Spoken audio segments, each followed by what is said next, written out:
अच्छो, yes sir. जितने भी सीए इंटर सीएमए इंटर वाले बच्चे हैं, आज हमारा नेक्स्ट टॉपिक का चार्ट रिवीजन है, that is return of income. क्या आप जानते हैं आपके पेपर डीटी के पेपर का हर एक पेपर का जो लास्ट क्वेश्चन होता है वो रिटर्न ऑफ इनकम पे ही आता है, जो 4 से 6 मार्क का होता है। मतलब ये चार्ट रिवीजन आपको 4 से 6 मार्क जरूर दिला देगा अगर आपने ध्यान से देख लिया तो। ये चार्ट आपको ekatvam.academy.com के ऊपर मिलने वाले हैं, और रिटर्न ऑफ इनकम टॉपिक के अंदर में कई जगह पे अमेंडमेंट है, इन अमेंडमेंट्स को बड़े ध्यान से देखिएगा। अगर आपको ये वीडियो वैल्यूएबल लग रहा है तो अपने दोस्तों के साथ भी जरूर शेयर कीजिएगा, और दिल की कुछ बात करनी है तो मैं इंस्टाग्राम पे भी मिल जाऊंगा सी विजय सारडा से। तो चलिए रिटर्न ऑफ इनकम का चार्ट रिवीजन की शुरुआत हम लोग करते हैं।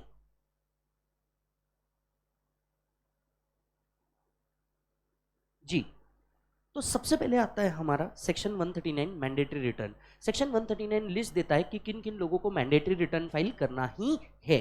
तो इनमें सबसे पहले कौन कौन सा आता है? पहला, एवरी कंपनी और एवरी फर्म। देखो, हर कंपनी हर फर्म, चाहे वो प्रॉफिट में हो, चाहे वो लॉस में हो, चाहे वो लिक्विडेशन में हो, इंडियन कंपनी हो, फॉरेन कंपनी हो, सबको रिटर्न भरना ही है मैंडेटरीली। इनकी इनकम कितनी है? Irrelevant. Second, person other than company और firm if total income other than the other income exceeds basic exemption limit। हर उस व्यक्ति को अपना इनकम टैक्स रिटर्न भरना है अगर उनकी इनकम कितने से एक्सीड कर रही है? बेसिक एग्जम्पशन लिमिट से एक्सीड कर रही है। Next, ROR having asset including any financial asset और साइनिंग अथॉरिटी आउटसाइड इंडिया। अगर कोई भी आरओआर है जिसकी साइनिंग अथॉरिटी या एसेट आउटसाइड इंडिया सिचुएटेड है, ईदर एज अ बेनिफिशियरी और एज अ बेनिफिशियल ओनर, या आप बेनिफिशियल ओनर हो या बेनिफिशियरी हो, दोनों में से कोई भी रहे, पर अगर आपका कोई फॉरेन एसेट है या साइनिंग अथॉरिटी आउटसाइड इंडिया तो आपको रिटर्न भरना है। चलिए फॉर एग्जांपल मान लीजिए अगर दुबई में मेरा प्रॉपर्टी है, इंडिया में मेरी इनकम बेसिक एग्जम्पशन लिमिट के ऊपर हो या ना हो, मुझे रिटर्न भरना ही है। पॉइंट नंबर 2, मान लीजिए मेरा फॉरेन में डीमैट अकाउंट है, तो वहां पे मैं हो गया बेनिफिशियल ओनर, तो बेनिफिशियल ओनर भी अगर हूं तो मुझे क्या करना है दोस्त? रिटर्न भरना है, राइट? ओके। साइनिंग अथॉरिटी, मान लीजिए फॉरेन में अगर मेरा पार्टनरशिप फर्म है तो मेरा साइनिंग अथॉरिटी आउटसाइड इंडिया है, मुझे क्या करना है? रिटर्न भरना है, वेदर मेरी इनकम इंडिया में बेसिक एग्जम्पशन लिमिट के ऊपर हो या ना हो, राइट? इसके बाद आता है next, individual HUF AOP BOI AJP. इन्हें कब रिटर्न भरना है जी? इन्हें रिटर्न भरना है अगर इनकी ग्रॉस टोटल इनकम, कौन सी बेटा? ग्रॉस टोटल इनकम, कौन सी बेटा? ग्रॉस टोटल इनकम अगर कितने से ऊपर जा रही है? Basic exemption limit. तो वर्ड देखिएगा, if the total income, right, without claiming deduction under 1038, 10A, B, BA, 54 series 80C to 80U exceed maximum amount not chargeable to tax। मतलब बेसिकली वो क्या बोल रहे हैं? डिडक्शन के पहले वाली इनकम, मतलब gross total income. Gross total income अगर बेसिक एग्जम्पशन लिमिट के ऊपर है तो आपको रिटर्न भरना है। एट द सेम टाइम मान के चलिए क्या आया था? आपका कैपिटल गेन आया था, लेट से 5 लाख रुपीज आया था आपका लॉन्ग टर्म कैपिटल गेन, जिसमें आपने एग्जम्पशन क्लेम कर लिया अंडर सेक्शन 54 का 5 लाख रुपीज। आपकी टैक्सेबल इनकम नील हो गई, बताइए क्या आपको रिटर्न भरना है? यस। उन्होंने क्या कहा? Income without claiming deduction under 54 भी अगर वो बेसिक एग्जम्पशन लिमिट के ऊपर जा रही है तो आपको रिटर्न भरना है। अब यहाँ पे एक बात बहुत गौर करने लायक है, बेसिक एग्जम्पशन लिमिट मतलब क्या? ओल्ड स्कीम के अंदर में आपकी basic exemption limit 2.5 lakh, 3 lakh और 5 लाख एट द केस में भी, और 115 बीएसी के तहत आपकी बेसिक एग्जम्पशन लिमिट इस बार कितनी हो जाएगी बेटा? 4 लाख रुपीज। याद आ रहा है मालिक आपको? तो वो अकॉर्डिंगली आपने ध्यान दे देना। ओके मालिक।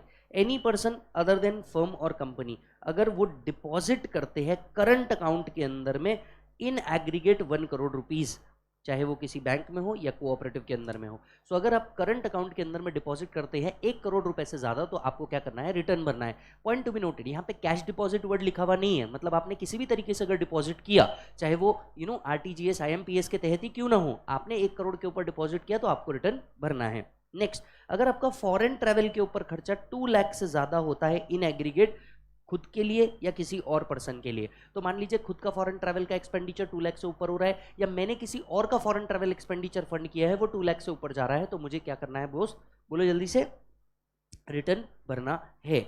अगर इलेक्ट्रिसिटी बिल साल भर का 1 लाख रुपीज से ऊपर आ रहा है तो मुझे रिटर्न भरना है, राइट? एंड लास्ट, अगर आप कुछ और कंडीशन फुलफिल करते हैं तो आपको रिटर्न भरना है। अब ये कुछ और कंडीशन में कुछ यहाँ पे और भी ऐड किया गया है। फॉर एग्जाम्पल, अगर आप बिजनेस कैरी आउट कर रहे हैं, आपकी टोटल सेल्स 60 लाख रुपीज से ऊपर जा रही है तो आपको रिटर्न भरना है। सो अगर आप देखेंगे सेल्स का भी क्राइटेरिया क्या किया गया है? ऐड किया गया है कि अगर आपका सेल्स 60 लाख रुपीज से ऊपर जा रहा है तो आपको रिटर्न भरना है। अगर आप प्रोफेशन कैरी आउट कर रहे हैं, आपकी ग्रॉस रिसीट 10 लाख के ऊपर है, राइट, यहाँ पे कैरिंग ऑन प्रोफेशन होना चाहिए, यहाँ पे कैरिंग ऑन प्रोफेशन होना चाहिए। सो अगर आप प्रोफेशन कैरी आउट कर रहे हैं और आपकी ग्रॉस रिसीट 10 लाख रुपीज से ऊपर जा रही है तो यस आपको क्या करना है, रिटर्न भरना है।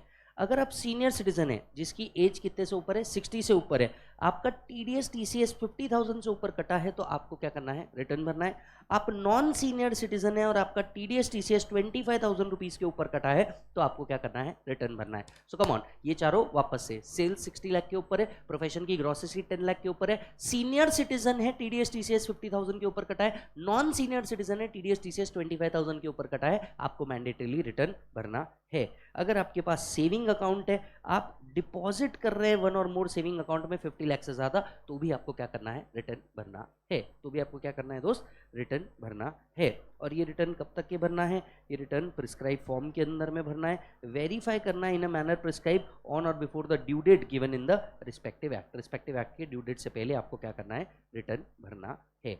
Are you getting the point? एक बार इसे फटाक से देखिए, किस किस को रिटर्न भरना है।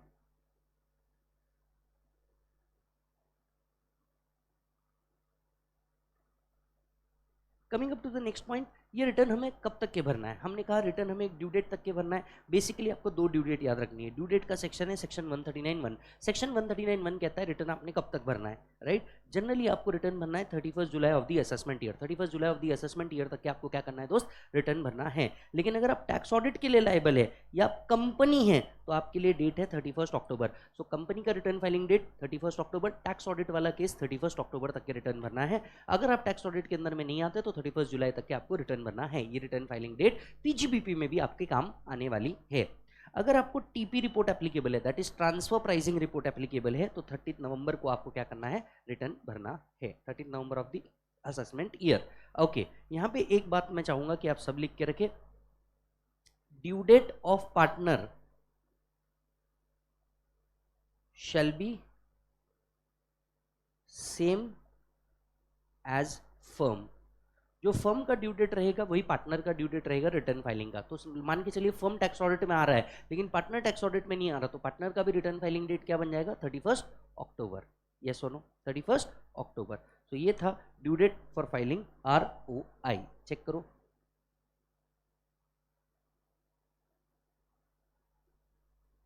Coming up to the next, return नहीं फाइल किया तो क्या फीस लगेगी क्या? The answer is yes. अगर आपने रिटर्न फाइल नहीं किया तो आपको फीस देनी पड़ती है under section 234F। Under section 234F कितनी फीस लगती है? 5,000 rupees shall be payable if return is not furnished और return is furnished after the due date. So आपने रिटर्न फर्निश ही नहीं किया या return after the due date furnish किया, 5,000 रुपीज की आपको क्या लगेगी दोस्त, फीस लगेगी। एट द सेम टाइम अगर आपकी टोटल इनकम 5 लाख से ऊपर नहीं जा रही तो maximum fees is 1,000 rupees. So depend करता है आपको फीस कितने लगेगी। आपकी total income up to 5 lakh है, फीस इज 1,000। 5 लाख के बियॉन्ड है, फीस इज 5,000 रुपीज। ये एप्लीकेबल है चाहे आपने रिटर्न नहीं भरा या रिटर्न लेट भरा, दोनों केस में ये एप्लीकेबल है। चेक करो।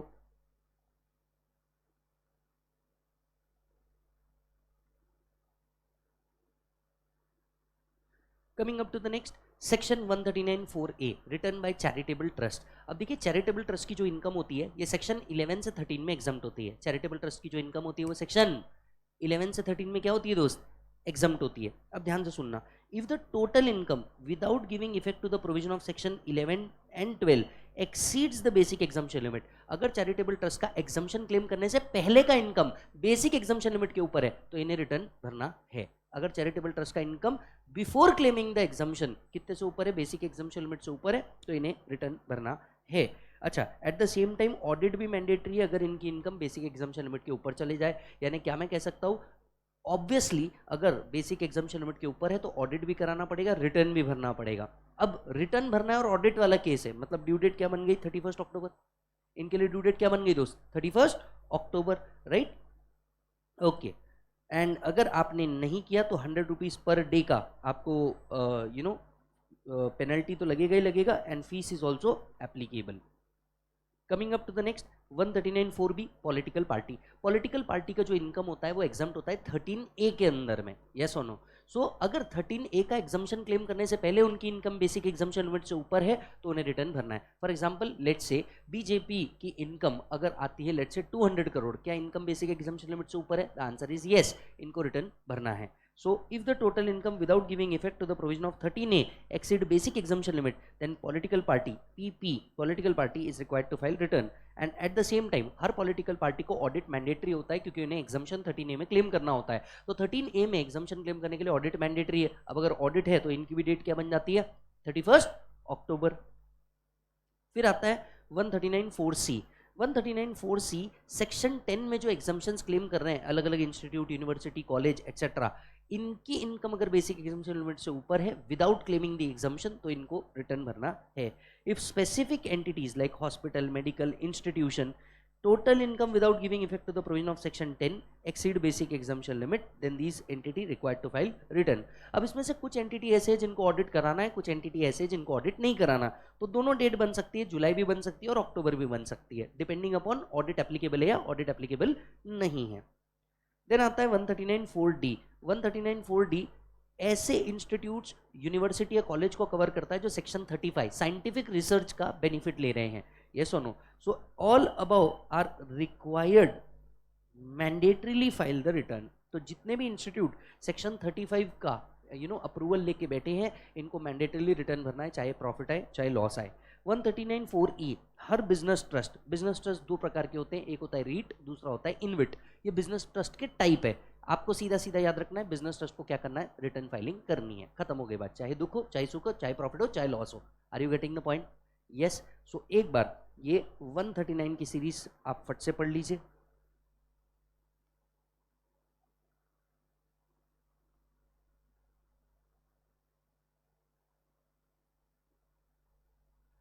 डन है मालिक? चलिए नेक्स्ट कंसेप्ट पे आते हैं, लॉस रिटर्न। अब ये क्या होता है सर लॉस रिटर्न? आपको याद होगा तो हम सेट ऑफ में भी यही चीज पढ़ते हैं, PGBP capital gain and owning and maintaining horse races का लॉस अगर कैरी फॉरवर्ड करना है, ये रिटर्न हमें टाइम पे भरना है और ये रिटर्न को ही लॉस रिटर्न भी कहा जाता है। अगर ये रिटर्न नहीं भरा या टाइम पे नहीं भरा तो ये तीन loss, PGBP, capital gain, owning and maintaining horse races, ये कैरी फॉरवर्ड हो सकते नहीं। हालांकि दो लॉस कैरी फॉरवर्ड हो सकते हैं भले ही रिटर्न टाइम पे नहीं भरे तो भी, एचपी एंड अनएब्सॉर्ब डेप्रिसिएशन। उसमें भी मैं आपको याद दिला दूं, अनएब्सॉर्ब डेप्रिसिएशन कैरी फॉरवर्ड हो सकता है चाहे आपने रिटर्न भरा चाहे आपने रिटर्न नहीं भरा। So loss under the head of PGBP, capital gain, owning and maintaining horse races is allowed to be carried forward only if return is filed within the time limit under 139(1).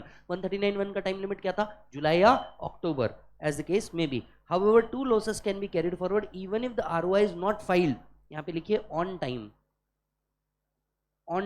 unabsorbed depreciation and HP. हाँ, unabsorbed depreciation कर सकते हो even if return is not filed at all. Okay मालिक, next concept पे चलते हैं। Next concept is belated return. जैसे belated happy birthday होता है वैसे बिलेटेड रिटर्न भी होता है, यस और नो? सो बिलेटेड रिटर्न, अगर आप रिटर्न टाइम पे फाइल नहीं कर पाए दैट इज जुलाई और अक्टूबर, तो आप बिलेटेड रिटर्न भी भर सकते हैं। कब तक के? 3 months prior to the end of assessment year. Assessment year end होने से 3 month पहले, मतलब प्रैक्टिकली 31 दिसंबर, यस और नो? सो अगर आप जुलाई या अक्टूबर में रिटर्न नहीं भर पाए आप 31 दिसंबर से पहले कर सकते हैं। So if the return is not filed on time, the return can be filed 3 months prior to the end of assessment year और before completion of assessment, whichever is earlier. So ध्यान से सुनिएगा, if any person who has not furnish the return within the time allowed under 139(1) और 142(1), he can file belated return by 31st December, that is 3 months prior to the end of assessment year or before completion of assessment, whichever is earlier. अच्छा, मैं आपको बता दूं exam में generally या तो belated return पे क्वेश्चन आता है या तो रिवाइज रिटर्न पे क्वेश्चन आता है, जनरली दोनों एक साथ नहीं आते, तो इन दोनों में से कोई भी एक ही पूछेगा। Now what is revise return? Section 139 subsection 5 revise return की बात करता है। So section 139 subsection 5 revise return की बात करता है। क्या बोलता है सर रिवाइज रिटर्न? अब देखिए कई बार ऐसा होता है कि हम जब रिटर्न फाइल करते हैं तो रिटर्न फाइलिंग में कुछ गलती हो जाती है, इस गलती को सुधारने का मौका होता है रिवाइज रिटर्न, राइट? जहां पे आपने ऑलरेडी रिटर्न फाइल किया है पर आपको कोई एरर और ओमिशन मिल रहा है। क्या मिल रहा है बेटा? एरर या ओमिशन। तो आप क्या कर सकते हैं? रिटर्न फाइल कर सकते हैं। सो आफ्टर फर्निशिंग द रिटर्न, अगर आप वर्ड को ध्यान से देखेंगे तो वर्ड क्या लिखा है? After furnishing the return. यानी क्या मैं कह सकता हूं अगर आपने रिटर्न भरा ही नहीं तो रिवाइज रिटर्न हो ही नहीं सकता, क्योंकि आपको रिटर्न भरने की जरूरत पड़ेगी. So after furnishing revise return, notice for omission और any wrong statement therein, file revise return. कब तक? 3 months prior to the end of assessment year और before completion of assessment, whichever is earlier. यानी practically speaking belated return, revised return का time limit क्या है? Same. 3 months prior to the end of assessment year और before completion of assessment, whichever is earlier. Getting the point, Malik? Next concept आता है आपका defective return. Section 139 subsection 9 defective return. अब ये defective return क्या होता है sir? So defective return section 139(9) defective return का मतलब होता है आपने जब भी कोई रिटर्न फाइल किया और रिटर्न फाइलिंग करने के बाद डिपार्टमेंट को लगता है कि इसमें कोई एरर है, तो डिपार्टमेंट आपको एरर कम्युनिकेट करता है और आपको 15 डेज का टाइम देता है इस डिफेक्ट को सुधारने के लिए. अगर 15 दिन में मालिक आपने डिफेक्ट को सुधार दिया, return is considered as valid return. अगर आपने 15 दिन में नहीं सुधारा तो return is considered as invalid return. So where the assessing officer may intimate the defect to the assessee and give him an opportunity to rectify the defect within 15 days, right? Where the ROI is submitted, इसे valid माना जाएगा. If defect is not rectified, the return is considered as invalid return. Clear है मालिक? Okay. Next आता है bulk return, section 139(1)(a). अब ये क्या था? देखिए, बल्क रिटर्न के केस में ऐसा होता था, ये एक ऑप्शनल स्कीम थी जो इंडिया के सिर्फ 16 बड़े शहरों में लॉन्च की गई थी. ऐसे बड़े शहरों में जहाँ पे किसी व्यक्ति के पास 50 से ज़्यादा एम्प्लॉई है, उनके पास ये ऑप्शन था बल्क रिटर्न देने का, जहाँ पे एम्प्लॉई अपनी पूरी डिटेल्स किसको सबमिट करते थे? एम्प्लॉयर को सबमिट करते थे. और एम्प्लॉयर ऐसे सारे एम्प्लॉय की डिटेल लेकर के एक पेन ड्राइव और हार्ड डिस्क के अंदर में किसको दे देता था? डिपार्टमेंट को दे देता था. और क्योंकि इतने सारे एम्प्लॉय की रिटर्न एक साथ जा रहे होते थे, इस कंसेप्ट को कहा जाता था बल्क रिटर्न. हालांकि ये स्कीम ऑप्शनल स्कीम थी और इंडिया के सिर्फ 16 शहरों में लॉन्च की गई थी, इसीलिए ये इतना रिलेवेंट भी नहीं बनता. तो चेक कीजिएगा. पहली बात, scheme is optional and provide an additional mode of furnishing the return of income and eligible employee may furnish his return of income in the prescribed form. May furnish the return in the prescribed form. Clear है मालिक? Okay. Check कीजिएगा. Next concept आता है हमारा pan, section 139(a) pan. अब ये pan क्या होता है? हम सब जानते हैं पैन का मतलब होता है permanent account number, 10 digit alpha numeric number. Pan कब लेना है और किस डेट तक के लेना है, ये दोनों इस सेक्शन के अंदर में लिखा है. चेक कीजिएगा किस किस को पैन लेना है. The first thing, every person if total income exceed basic exemption limit. हर वो व्यक्ति जिसकी total income basic exemption limit से ऊपर जा रही है, इसको पैन लेना है. कब तक लेना है? 31 मई ऑफ द असेसमेंट ईयर. जुलाई में रिटर्न भरना है और इनकम बेसिक एग्जम्पशन लिमिट के ऊपर जा रही है, मतलब रिटर्न भरना है. रिटर्न भरने के लिए क्या चाहिए? पैन. तो इन्हें 31 मई तक के पैन लेना है और फिर जुलाई में इनको क्या भरना है? रिटर्न भरना है. सेकेंड, अगर आप बिजनेस कैरी ऑन कर रहे हैं, आपकी सेल्स एक्सीड करती है 5 लाख से, तो आपको आपको पैन लेना है. कब तक? Before the end of financial year. Obvious सी बात है, अगर आपकी 5 लाख के ऊपर की टोटल सेल्स जा रही है तो ऐसा हो सकता है कि आप एडवांस टैक्स के लिए एप्लीकेबल हो जाए, और इसीलिए आपको जो पैन लेना है ये before the end of financial year लेना है. अगर आप 139(4)(a) में आते हैं, 139(4)(a) में कौन आता है? Charitable trust. तो चैरिटेबल ट्रस्ट को मैंडेटरीली पैन लेना है कब तक के? Before the end of financial year. Charitable trust को अपना पैन लेना है before the end of financial year. Next, अगर कोई भी पर्सन रेसिडेंट है, किसी भी फाइनेंशियल ट्रांजैक्शन में एंटर कर रहा है, काय में एंटर कर रहा है बेटा? फाइनेंशियल ट्रांजैक्शन में एंटर कर रहा है 2,50,000 से ज़्यादा का, तो उसे 31 मई से पहले क्या करना है? पैन अप्लाई करना है. तो इंडिविजुअल को छोड़ करके अगर कोई भी व्यक्ति other than individual financial transaction enter करता है साल भर में 2,50,000 के ऊपर, तो उसको क्या लेना है? पैन लेना है. Next, every person who is MD, partner, कर्ता, ऑर्थर, सीईओ, बड़े बड़े पोजीशन होल्ड कर रहे हो, पैन लेना है 31 मई से पहले. यानी अगर मैं इस चीज को समअप करना चाहूं तो बिजनेस जिसका सेल्स 5 लाख के ऊपर जा रहा है और चैरिटेबल ट्रस्ट, इनको कब लेना है? ईयर एंड से पहले. बाकी सबको कब लेना है? 31 मई से पहले. बस ये याद रख लो, तो आपका आधे डेट याद रखने की जरूरत ही नहीं पड़ेगी. दो लोगों को ईयर एंड से पहले लेना है, एक चैरिटेबल ट्रस्ट और दूसरा बिजनेस जिसका सेल्स 5 लाख से ऊपर है. इनको ईयर एंड से पहले पैन लेना है, बाकी सबको कब लेना है? 31 मई. अब मुझे क्या लगता है? मुझे लगता है इन दो चीज़ों को याद रखें, आपके अटेम्प्ट में ये आ सकता है. इन दो चीज़ों को याद रखें, आपके अटेम्प्ट में ये आ सकता है. अगर आप कैश डिपॉजिट करने जा रहे हैं, कौन सा? कैश डिपॉजिट करने जा रहे हैं, कहाँ? बैंक के अंदर में, पोस्ट ऑफिस के अंदर में, और आप ये कैश डिपॉजिट 20 लाख से ज़्यादा का करने जा रहे हैं, दैट इज 20 लाख और मोर, तो आपको डिपॉजिट करने के 7 डेज पहले ही पैन अप्लाई करना है। एट द सेम टाइम अगर आप कैश विड्रॉ करने जा रहे हैं 20 लाख या उससे ज़्यादा का, at least 7 days before the withdrawal आपको क्या करना है, पैन अप्लाई करना है। क्या करना है दोस्त, पैन अप्लाई करना है। तो चलो ध्यान से सुनना, चलो ध्यान से सुनना। दो लोगों को पैन और अप्लाई करना है। अगर आप कैश डिपॉजिट कर रहे हैं, कैश विड्रॉ कर रहे हैं कितने से ऊपर, 20 लाख या उससे ज़्यादा के ऊपर, तो आपको 7 डेज बिफोर द विड्रॉ और बिफोर द डिपॉजिट आपको क्या करना है, पैन अप्लाई करना है। गेटिंग द पॉइंट मालिक, check it.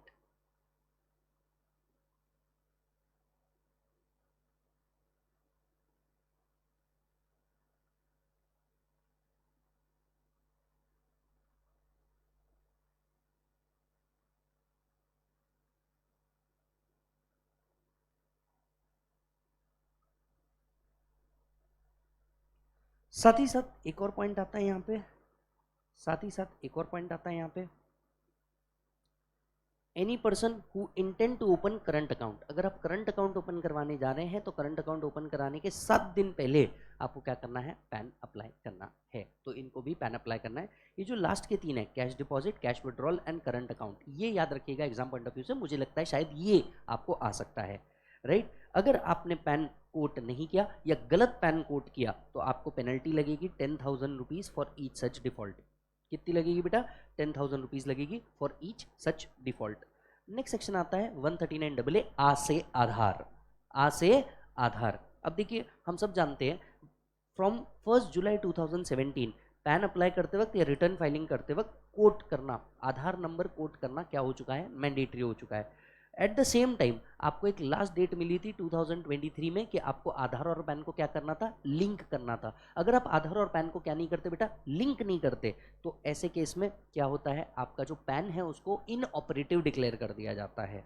So in case of failure to intimate the Aadhaar number, PAN allotted shall deem to be inoperative. तो अगर आपने आधार और पैन को लिंक नहीं किया तो ये आपका जो पैन नंबर है ये क्या हो जाएगा, इनऑपरेटिव हो जाएगा। ठीक है। What is the last date जब तक कि आपने इसको लिंक कर देना चाहिए, और लिंक नहीं किया तो क्या होगा, सारी चीज़ें बताऊंगा, ध्यान से सुनना। सबसे पहले आधार का प्रोविजन किसको एप्लीकेबल नहीं है, नॉन रेसिडेंट को आधार लेने की ज़रूरत नहीं है, नॉन सिटीजन को आधार लेने की ज़रूरत नहीं है, person residing in Assam, Meghalaya, Jammu Kashmir, इनके ऊपर आधार का रिक्वायरमेंट नहीं है, एंड जिसकी एज 80 और अबव है इनको भी आधार नहीं लेना। तो 4 लोग जिनको आधार का रिक्वायरमेंट है ही नहीं। पहला नॉन रेसिडेंट, दूसरा नॉन सिटीजन, तीसरा जो आसाम, मेघालय, जम्मू कश्मीर के अंदर में है, एंड चौथा जिसकी एज 80 एंड अबव है, इनको आधार लेने की जरूरत नहीं है। ओके सर, अगर आपका पैन इनऑपरेटिव हो गया तो क्या होगा, सर अगर आपका पैन इनऑपरेटिव हो गया तो आपको फीस लगेगी 1000 रुपये। कितने की फीस लगेगी बेटा, 1000 रुपये। तो 1000 रुपये की फीस देनी पड़ेगी 234H के अंदर में। At the same time sir after payment of fees pan would became inoperative. उसको अगर फिर से ऑपरेशन में लाना है तो 30 डेज में वो ऑपरेशन में आएगा फीस पे करने के बाद। मतलब ऐसा नहीं होगा कि फीस पे किया और तुरंत आपका पैन ऑपरेटिव हो गया, फीस पे करने के 30 डेज के बाद आपका पैन क्या होगा, ऑपरेटिव होगा, राइट। सो 1 2 3 स्टार्ट। आपको पैन और आधार को क्या करना है, लिंक करना है बाय स्पेसिफाइड डेट। अगर आपने लिंक नहीं किया तो फीस लगेगी 1000 रुपीज़। 1000 लेने के बाद वो इनऑपरेटिव पैन आपका क्या हो जाएगा, ऑपरेटिव हो जाएगा। कितने दिन में, 30 डेज में। अच्छा, अब एक बात समझना, वो आता है इधर, वो आता है इधर। लास्ट डेट क्या थी आपके पैन और आधार को लिंक करने की। अब देखिए यहाँ पे जो डेट थी ये ओल्ड डेट है, इस डेट को अपडेट कीजिए क्योंकि यहाँ पे सर्कुलर के तहत न्यू डेट आ चुकी है। न्यू डेट है 3623। न्यू डेट क्या है बेटा, 3623।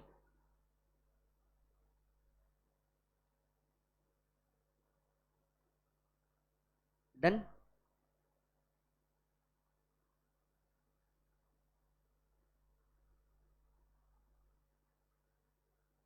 आओ इधर।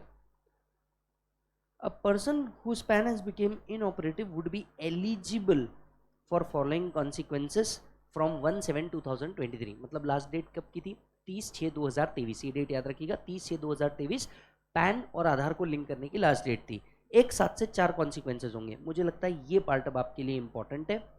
क्या क्या कॉन्सिक्वेंसेज होंगे, पहला no refund will be issued. आपको कोई रिफंड मिलने वाला होगा वो नहीं मिलेगा। Interest payable on such refund will not be issued. आपको जो रिफंड के ऊपर इंटरेस्ट आने वाला है वो भी नहीं मिलेगा। TDS will be deducted at higher rate. TCS will be deducted at higher rate. TDS TCS कौन से रेट पे डिडक्ट होगा बेटा? हायर रेट पे डिडक्ट होगा। तो चलो 4 कॉन्सिक्वेंसेस है, एक बार पूरा वापस समझते हैं। आधार, आधार कब अप्लाई करना, आधार कब कब कोट करना है? जहां जहां पे भी आपको पैन अप्लाई करना है या रिटर्न भरना है, आपको आधार देना है। अब पैन की जगह आधार दोगे तो भी चलेगा। पैन आधार को लिंक करने की लास्ट डेट क्या थी? 36/2023। किसके ऊपर ये लो एप्लीकेबल नहीं है? NR, non citizen, Assam, Meghalaya, Jammu Kashmir and last, बोले जल्दी से, बोले जल्दी से, पर्सन, हाँ 80 और अबव। नेक्स्ट पॉइंट आता है हमारा, आधार और पैन को अगर आपने लिंक नहीं किया तो फीस लगेगी 1000 रुपये। उसके बाद ये ऑपरेटिव हो जाएगा विद इन 30 डेज। जब तक कि ये इनऑपरेटिव है तब क्या कॉन्सिक्वेंसेज है? 4 कॉन्सिक्वेंसेज, ये थ्योरी में पूछेगा, याद रखना। 4 कॉन्सिक्वेंसेज है। रिफंड इशू नहीं होगा, इंटरेस्ट ऑन रिफंड इशू नहीं होगा, TDS TCS जो कटेगा वो काय पे कटेगा बेटा? Higher rate. क्लियर है मालिक? That's it. एक बार ये चारों को वापस पढ़ो।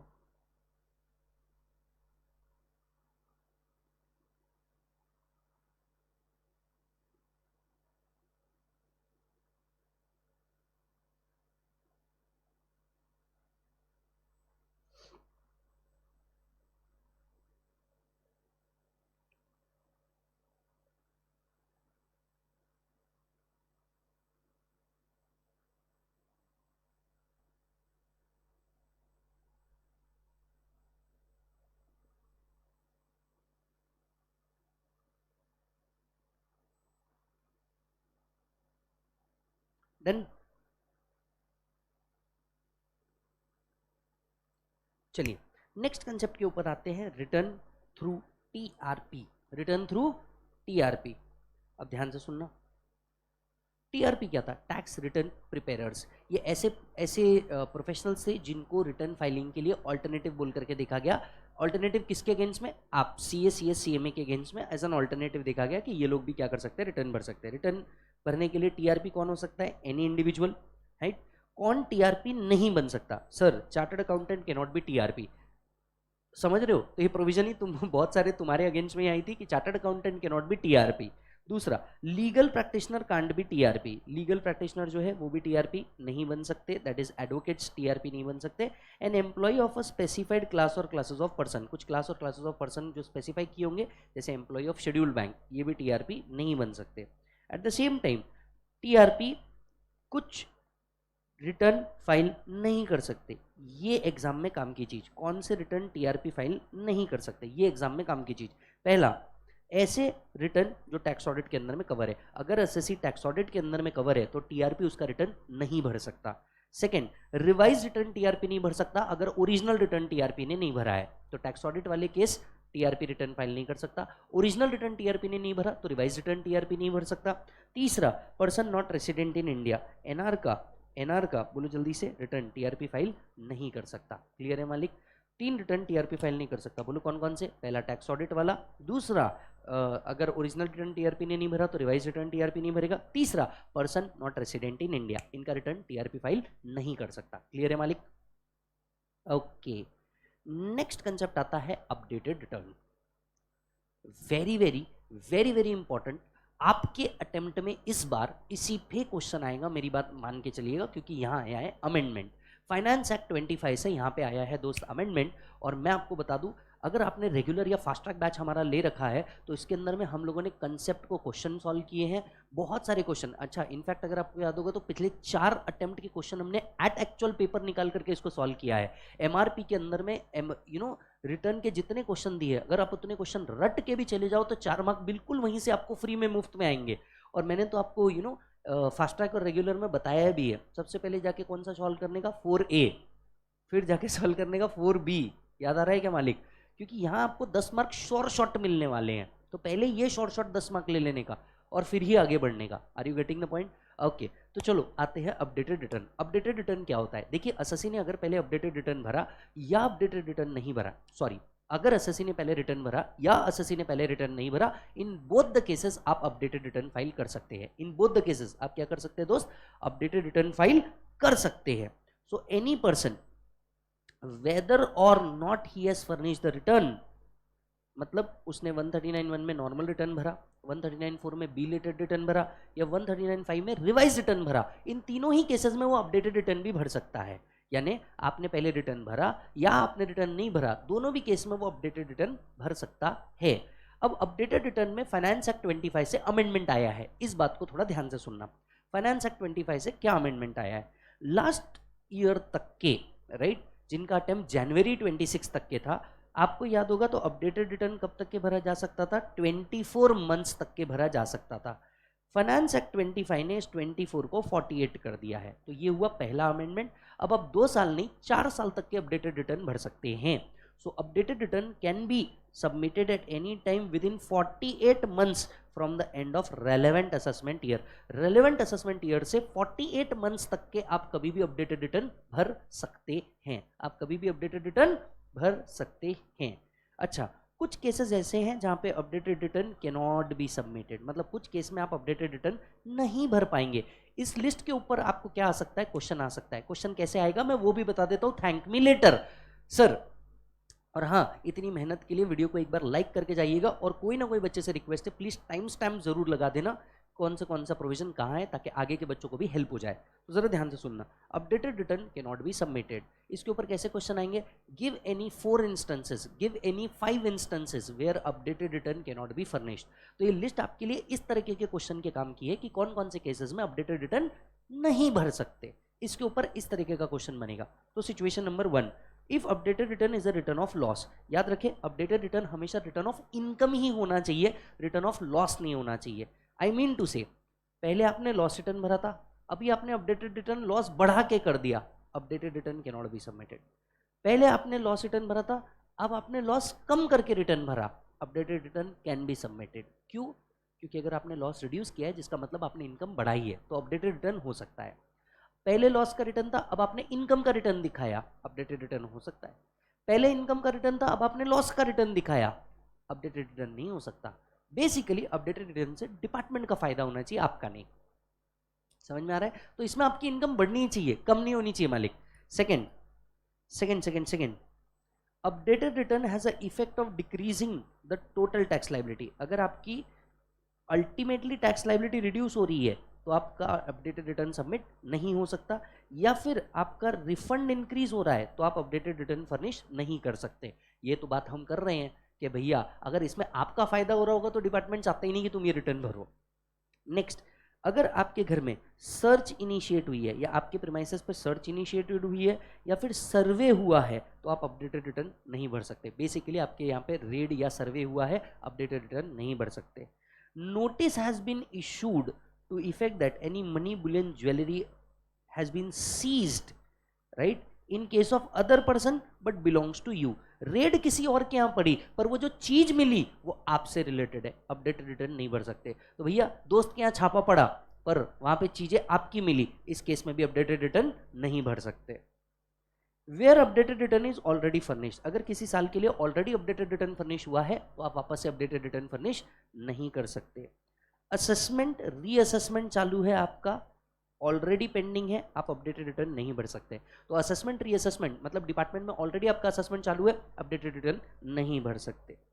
Next, AO has information in respect of such person. AO के पास इंफॉर्मेशन है कि असेसी इन चीजों के अंदर में आ रहा है। पहला, prevention of money laundering act, money laundering act के अंदर में आ रहा है, ब्लैक मनी एक्ट के अंदर में आ रहा है, बेनामी प्रॉपर्टी ट्रांजैक्शन एक्ट के अंदर में आ रहा है, smuggler and foreign exchange manipulator act के अंदर में आ रहा है। ये भारी भारी लॉ के अंदर में अगर वो ऑलरेडी कवर हो रहा है और एसएससी को इस बात का नोटिस ऑलरेडी इशू हो चुका है, तो उसको अपडेटेड रिटर्न फाइल करते नहीं जमेगा। इन्फॉर्मेशन रिसीव हुई है डीटीडब्ल्यूए में, फॉरेन कंट्री में तुम टैक्स चोरी करके आए हो और वहां की इन्फॉर्मेशन डीटीडब्ल्यूए के तहत हमें मिल चुकी है, आप अपडेटेड रिटर्न फर्निश नहीं कर सकते। Any prosecution has been initiated, jail की प्रोसीडिंग आपके लिए इनिशिएट कर दी गई है, prosecution has been initiated, updated return file नहीं कर सकते। एंड इसके आगे हो सकता है कुछ और नोटिफिकेशन के तहत भी आपको बताया जाए। एक बार लिस्ट को फट से चेक कीजिएगा, अपडेटेड रिटर्न कब कब नहीं भरा जा सकता। इस लिस्ट को ईमानदारी से अभी पढ़ लो, क्योंकि तुम बाद में नहीं पढ़ने वाले। इसके बाद जाकर के सीधा एमआरपी उठाना और एमआरपी से क्वेश्चन सॉल्व करने हैं तुम्हारे को, क्योंकि रिवीजन तो मैंने यहीं करा दिया। किसी को अगर शक होगा ऑलरेडी एक और बार रिवीजन कर लेना। जिनने हमारा रेगुलर और फास्ट ट्रैक बैच लगाया है उनको तो ऑडियो रिवीजन भी मिले हैं, ऑडियो रिवीजन भी सुन लेना इस चार्ट के बाद, और उसके बाद सीधा जाके सॉल्विंग के ऊपर ध्यान देना, क्योंकि मैंने आपको 10 बार लेक्चर के अंदर में बताया सिर्फ पढ़ के काम नहीं चलेगा, काम तो सॉल्व करके ही होगा, है ना। 100 बकी और 1 लिखी। और मैं आपको कहता हूं अगर आपको रिजल्ट चाहिए आप 3-2-1 स्ट्रैटेजी लगा दो। 3-2-1 स्ट्रैटेजी क्या है सर? 3-2-1 स्ट्रैटेजी नहीं पता आपको तो ध्यान से सुनना 3-2-1 स्ट्रैटेजी क्या है। 3-2-1 स्ट्रैटेजी कहता है सबसे पहले अगर आपको कोई भी सब्जेक्ट या कोई भी टॉपिक हार्ड लग रहा है तो 3 बार उसको रीड कीजिए। 3-2-1 स्ट्रैटेजी, 3 बार उसको क्या करो, रीड करो। 2 टाइम्स उसको खुद से बोलने का ट्राई करो। तो 3 बार आप पढ़ो उसको, 2 बार उसको खुद से बोलने का ट्राई करो कि भैया ये क्या था, पूरे पॉइंट्स वापस बोलने के रखो, और 1 टाइम उसको लिख के देखो। तो ये आपको कोई भी हार्ड चीज इजी लगने लगेगी। 3-2-1 स्ट्रैटेजी बोला जाता है इसको। 3 बार रीड, 2 बार रिकॉल और 1 time right. RRW, read recall right, तो आपका काम हो जाएगा। क्लियर है मालिक? चलो एक बार इसको फटाक से पढ़ो इस लिस्ट को।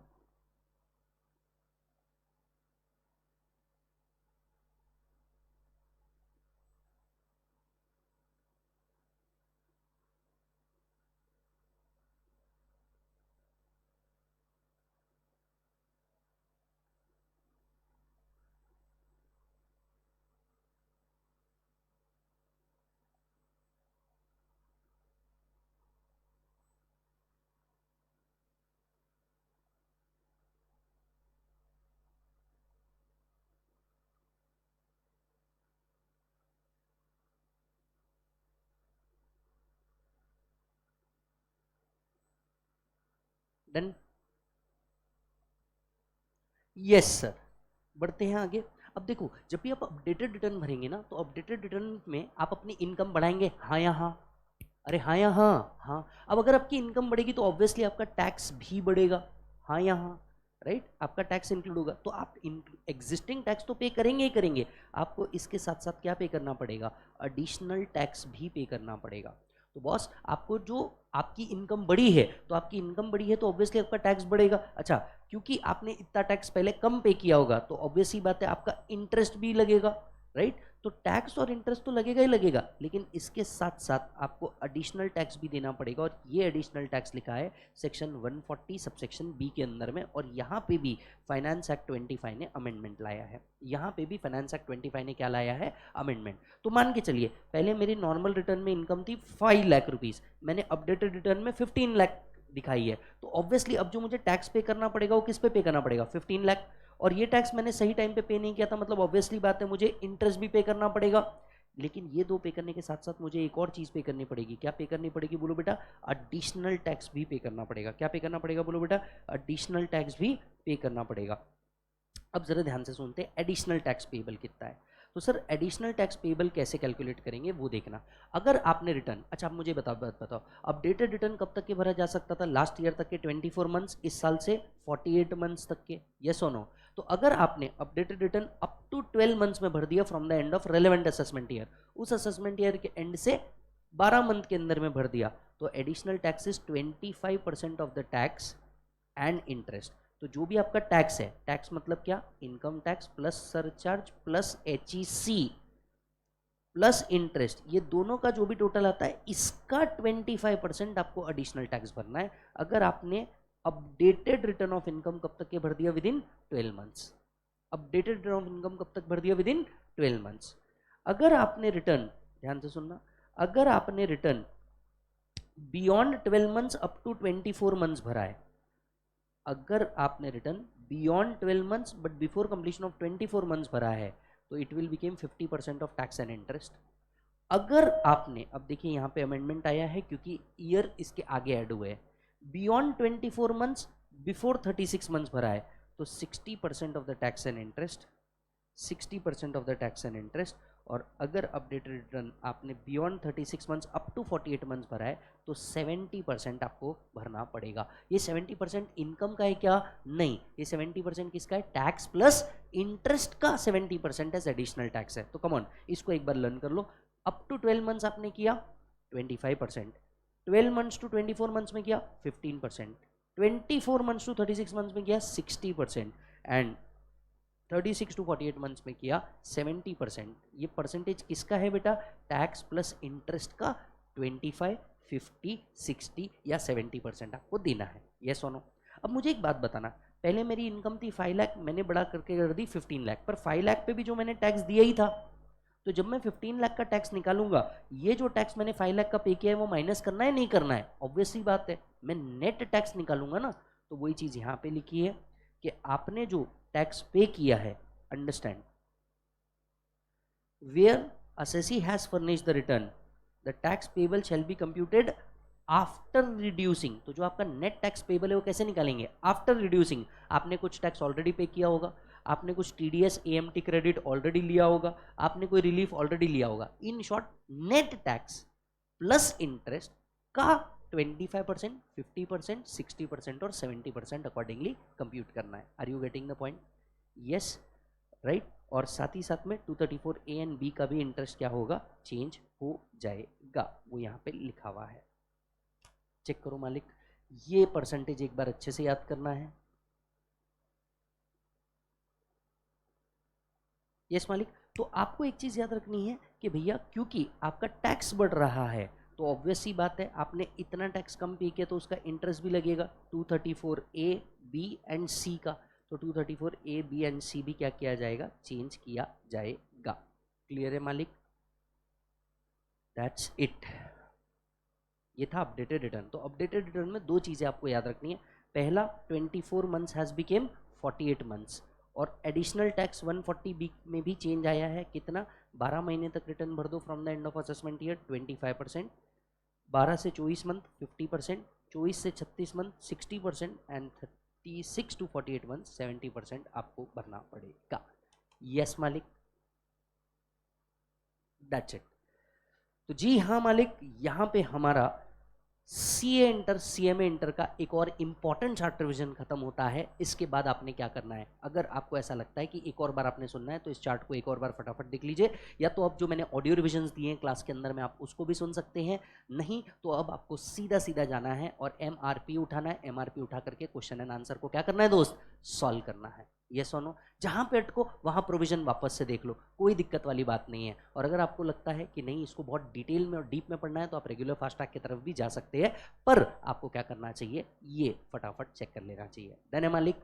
तो यहाँ पे हम रुकते हैं, मिलता हूँ आपसे अगले चार्ट सेशन के अंदर में। तब तक आप पूरा ध्यान रखें। Bye bye and take care.